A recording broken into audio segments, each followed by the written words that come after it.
విశ్వనాథ సృజన చేతనం. రామాయణ కల్పవృక్షం హంస ప్రవేశం.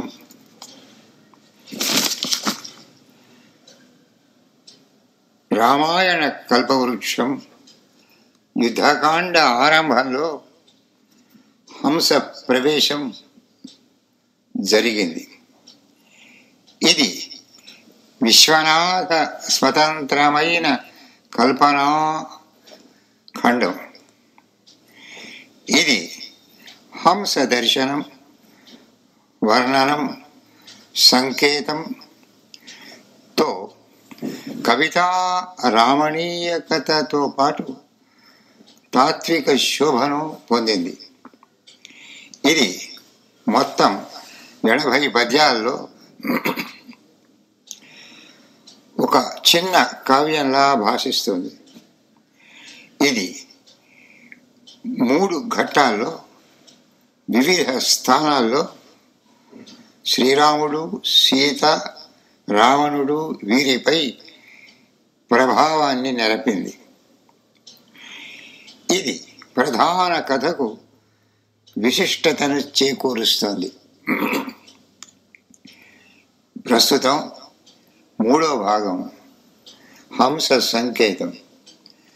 మాదిరాజు రంగారావు. రామాయణ కల్పవృక్షం యుద్ధకాండ ఆరంభంలో హంస సంకేతం విశ్వనాథ స్వతంత్రమైన సృజన రూపం. తాత్విక స్పర్శతో రూపొందిన కవిత్వ కళాఖండం. ఇది శ్రీరామునిలో మానసికంగా ఊరట కలిగించింది. సీతాదేవికి శ్రీరాముని క్షేమవార్తను తెలపడంతో పాటు ఆమెలో స్వరూపాభిజ్ఞతకు కారణమైంది. సీతారాములిరువురిలో అంతఃస్వరూపాన్ని ప్రకాశమానం చేసింది. ఇక రావణునిలో హంసను గుర్తించడంతో పాటు తనకు విరోధి అయిన శ్రీరాముని విష్ణుత్వం గురించి సంశయ విచ్ఛేదానికి దారితీసే స్థితిని కల్పించింది. ఇదొక ఉదాత్తమైన కల్పన. మదికి ఉదాత్త కల్పనల మక్కువగలిగిన వారికి ప్రీతి పాత్రమైంది. ప్రత్యక్షంగా కవితా రమణీయకతతో పాటు పరోక్షంగా తాత్విక భూమిని పోషించింది. దీని ప్రయోజనం కథలో పాత్రల అంతస్తత్వానికి ప్రాధాన్యంతో పాత్రల తీర్పులో వ్యక్తిత్వ వికాసాన్ని ప్రకాశింపచేస్తోంది. ఇది రచనకు గభీరతను సిద్ధింపచేస్తోంది. కవి ప్రతిభావంతమైన విశిష్ట వ్యక్తిత్వాన్ని దర్శింపచేస్తోంది. శ్రీరాముడు కపి సేనతో సముద్రం ఆవలిగట్టున ఉన్న లంకా తీరభూమి చేరాడు. సాయం వేళ సంధ్యోపాసనానంతరం ఒక శిలాతలంపై ఆసీనుడైనాడు. సముద్ర తీర జలాలలో ఒక హంస కనిపించింది. కంటికి పరమ మోహనంగా ఉంది. ఎదకు ఎంతో శాంతిని చేకూర్చేదిగా ఉంది. ఈ జగదేక మోహన మహేశ్వర సుందర రూపము. ఈ జగదేక మోహన మహేశ్వర సుందర రూపము ఎంత ఉత్తేజిత భవనాపటిమ తెచ్చే. నేత్ర నిరాజిత భూతమైనది ధరాసుత కంటికి శాంతి తేవే. ఉద్వేజితమయ్యే తన్నయన దీప్తి మృషా మృగదర్శనం ముచే. శ్రీరామునిపై గొప్ప ప్రభావాన్ని నెరపింది. అతనిలో శివమయమైన భావం మెరసింది. తనకు దూరమైన సీతాదేవికి దీనిని సంకేతింపచేసే ఊహ కలిగింది. తన కుశలవార్తను పంపాలి అనుకున్నాడు. ఆమెకు ధైర్యాన్ని కలిగించాలని భావించాడు. కంటికి ఆహ్లాదాన్ని, మనసుకు సంతోషాన్ని కలిగించే అభిలాష ఏర్పడింది. ఇది అవసరంగానూ తోచింది. వార్తను పంపదలుచుకున్న హంస ఈ జగత్తులో పరమ మోహనమైంది, సుందరమైంది ఒకటే ఒకటి. అది మహేశ్వర రూపంగా మనసులో బింబించింది. వనవాస సందర్భంలో మృష అంటే మాయా మృగ దర్శనం చేత సీత నయనదీప్తి ఉద్వేజితమైంది. దాని పట్ల కోరిక బలంగా వర్తించింది. మనసు చెదరింది, మోహ వశమైంది. నిజ రూపాన్ని గ్రహించలేకపోయింది. కనీసం అనుమానము కలగలేదు. ఈ భ్రమావరణంలోని ఆకర్షణ ఆపదకు గురి చేసింది. ఈ విపన్న స్థితిలో శుభ్రమైన హంసదర్శనం ఎంత ఆనందకరమో చెప్పనవసరం లేదు. ఇది అనుభవైక వేద్యమైంది. ఈ అనుభవాన్ని సీతకు కలిగించాలని ప్రేమమూర్తి అయిన శ్రీరాముని ఆంతర్యం హంసతో ప్రియా సందేశాన్ని పంపిస్తాడు. ఈ ఘట్టానికి ఒక తాత్వికమైన భూమిక ఏర్పడింది. బరువవు కాలమునందు ఏ తెలివి శోభాపూర్ణమై పశ్చిమాంబర సంధ్యా శబలాభిరామమై శ్యామ స్వర్ణ పీతాంశు సంభరితాంభో మహనీయ రాశిభయి హేమశ్రీ గరుత్శ్రీ ప్రభాహరహంసాకృతి కనుపించినది నేత్రాపాంగలినాంగమయీ. ఇందులో తెలివి అన్నమాట స్థూలంగా జడం నుండి చేతనతో పరమమైన జ్ఞానాన్ని అంటే చిత్ శక్తిని సూచిస్తోంది. ఈ సందర్భంలో ఈ ప్రాణి శివమయమైంది, సూక్ష్మస్థాయిలో చిన్మయమైంది. కాల మహాపరిణామంలో వివిధ వర్ణాల సమీకరణ దృశ్యంలో ఈ జీవరూపం హంస సుందరమైన భావ ప్రకాశంతో తీర్చబడింది. ఒక ఉత్తమ ప్రయోజనానికి ఉద్దేశించడం జరిగింది. ఇది కథా నిర్వహణలోని తాత్విక ప్రకారాన్ని కలిగింది. ఈ విషయంలో సందర్భానికి తగినట్లుగా హద్దులు దాటకుండా సంయమనంతో గుణాపూర్ణత పెర్ఫెక్షన్ను పొందింది. ఇది కవిత్వ కళతో రాణించింది. కేచిత్ కవీనాం నవాదృష్టి అన్న అలంకార శాస్త్రవేత్తల సూక్తికి నిదర్శనంగా ఉంది. సాయం సంధ్యా ప్రకాశం హంసాకృతికి ఒక వైపును ఆవహించింది. ఇది ఎరుపు రంగులో ఉంది. ఇంకొక వైపున సహజమైన తెలుపు రంగు ఉంది. ఈ స్థితిలో ఆ హంస ఇద్దరి రూపం వలె కనిపించింది. ఎర మలిసంజ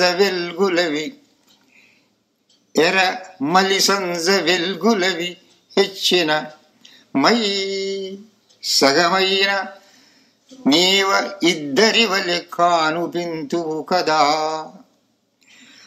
అర మై ప్రియురాలు చేరెనా గరితకు వార్త పుచ్చుటకు కాని భవాదృశు కంటయన్న అబ్బురమున కంటే అబ్బురమునైనది రాజహంసమా. ఈ భావచిత్రంలో అర్ధనారీశ్వర రూపం మనసులో ఏర్పడుతోంది. ఇది కల్పనలో భాగమైంది. తాత్వికమైన పరమ విషయాన్ని భావింపచేస్తోంది. ఇలాంటి శుభ్రమైన హంసను చూసి సీతాదేవికి తనను గురించి వార్తను పంపాలనుకోవడం ఆశ్చర్యంలో కల్లా ఆశ్చర్యంగా కనిపించింది. హంసతో సీతాదేవి గుణ రాశిని గురించి చెప్పాలని అనుకున్నా మాట ఆడడం లేదు, బయటికి రావడం లేదు. ఈ స్థితిలో సుధా స్విన్నాకారుని నిన్ను చూచి ప్రమదశ్రీ పొందుటో సమాసన్నం వైసను దుఃఖ సంతతి ప్రియా సందేశమున్ వించుటో. ఈ స్థితిలో సంతోషాన్ని పొందడమా, ప్రియా సందేశాన్ని వినిపించడమా? శ్రీరాముని మనస్సు విచికిత్సకు లోనైంది. అర్ధనారీశ్వర భావనతో మనస్సు ఆనందానుభవంతో శోభను పొందింది. శ్రీరాముని మనోరూపం 2 పొరలలో తీర్చబడింది. ఒకటి సాధారణమైన ప్రాణి స్థాయిలో, 2 ఆ పైన పరమమైన స్థాయిలో భావ రూపాల్ని పొందింది. ఎర్రని ముక్కు, తెల్లని రెక్కలతో ఉన్న హంస తెల్లనగు నిప్పుంబోలే ఉన్నది. ఇది ప్రకృత సందర్భంలో సత్వగుణాన్ని ఆశ్రయించిన రుద్రభావాన్ని వ్యంజింపచేస్తోంది. రావణుని విలయానికి రుద్రభావం అవసరం. ఇది తాత్వికమైన భూమికలో సిద్ధించిన కవితా శకలం. ఇక భౌతిక రూపంలో ఆ హంస గతి రీతులు ఆ జాతి స్వభావానికి తగినట్లుగా వర్ణనం కనిపిస్తుంది. హంస చేష్టల్ని చూపడము జరిగింది.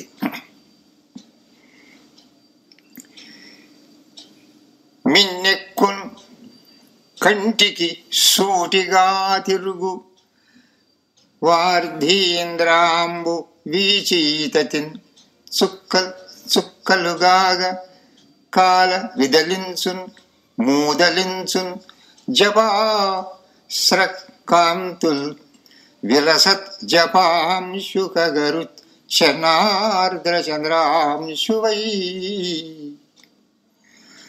నీటిలో నుండి పైకి ఎగసి చరిస్తోంది. సముద్రంలో తరంగాల జలాలను కాళ్లతో చుక్కలు చుక్కలుగా జారుస్తోంది, విదలిస్తోంది. నీటి ఉపరితలంపై తేలుతూ పోతోంది. పద్య రచనలో హలంత శబ్ద ప్రయోగంతో విచ్చిత్తి విశేషాలతో హంస చేష్టల్ని బింబిస్తూ రచనా శిల్పాన్ని పొందింది. హంస నీటితో తడిసింది. తడిసిన రెక్కల చివరలు మలుపుల కదలికలతో ఒక క్రొత్త వాతావరణాన్ని కల్పించింది. వలనొప్పను తుది రెక్క మల్పులుగా నీపై నుండి ఏటెన్సుగాలులు కర్పూర పరిమళాంబూలలో లోలమ్ములై మై తాకెడు వేళ గుప్పుమను అట్టి నీళుల అభిషేకమార్చిదివో స్వర్లోకాగురు స్రోతసిన్. శరీరాన్ని తాకే వేళ ఆ గాలులు గుప్పున ఒక విశేష వాతావరణాన్ని కల్పిస్తున్నాయి. శివాభిషేక సందర్భంలో కర్పూరం, గంధం, పూలు కలిసిన జలాల సువాసనలు, విష్ణు అలంకార సందర్భంలో పుష్పమాలల సువాసనలు ఇష్టులకు భక్తులకు ముందుగా అనుభవానికి వస్తాయి. ఇది సూక్ష్మమైన మానసికమైన అనుభూతికి చెందిన విషయం. ఈ సందర్భంలో లోకోత్తరంగా వర్ణితమైన భావ రూపాలు కనిపిస్తాయి. సముద్ర జలాల నుండి బయటికి వచ్చి తీర భూమిపై రెక్కలు చాచి పైకి లేస్తూ చరించే హంస వర్ణనం ఒక జీవిత వాస్తవ భావ రూపం. విప్పెసలారమోముపొయి వేలుపు వాహిని ఎర్ర ఒండు బొట్టొప్పగా స్నరమున్ సలిపి అట్టిటు తిరుగుచున్ జరీ కుప్పడ మంచుదోవతియు కొంగులు ఆరగ ఆరబట్టు ఏ గొప్ప ద్విజుండవొక్కో ఇటగుంచను దెంచితి మత్సకుండవై. గంగా నదిలో స్నానం చేసి ఎర్రని సంజ వన్ని బొట్టుతో అక్కడ దొరికే ఒండు మట్టి బొట్టుతో ముఖాన వికాసంతో అటు ఇటు తిరుగుతూ జరీ తెల్లని మంచు దోవతి కొంగులను ఆరబట్టే గొప్ప ద్విజినితో హంస రూపం చిత్రితమైంది. పక్షి జాతిని బట్టి ద్విజత్వం 2 జన్మలు కలిగింది. శివరూపం హంసాకృతి పొందడంలో ద్విజత్వం ఉంది. మత్సకుండవై అన్న మాటలు విష్ణువుకు శివుడు సఖుడు, శివునికి విష్ణువు సఖుడు అన్న భావన అర్ధాంతర స్ఫూర్తిని కలిగింది. పద్యం సుగమ సుందరమైన రచనతో తెలుగు భాషలోని జీవశక్తితో ఆకర్షిస్తోంది. కార్యార్థింబలి నవ్వుచు కన్పడునంగా కార్యార్థింబలి నవ్వుచు కన్పడునంగా కాదు మున్నెప్పుడో భార్యాయుక్తముగాగ నిన్ ఉపచరింపన్ కన్న ఎట్లుండెడిన్ మర్యాదా ప్రియమైన నాయడద హంస ఎన్నడేని హిమా ఆర్య ప్రాంతము నుండి ఏగుచు అయోధ్య ప్రాంతమందాగితే కార్యార్థింబలి నవ్వుచు కన్పడునంగా కాదు మున్నెప్పుడో భార్యాయుక్తముగాగ నిన్ ఉపచరింపన్ కన్న ఎట్లుండెడిన్ మర్యాదా ప్రియమైన నాయడద హంస ఎన్నడేని హిమాహార్య ప్రాంతము నుండి ఏగుచు అయోధ్య ప్రాంతమందు ఆగితే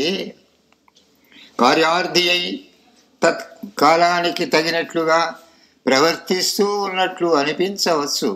కానీ అలా కాదు. దీనికి ఒక నేపథ్యం సృజింపబడింది. అది సూక్ష్మ స్థాయిలో దాగి ఉంది.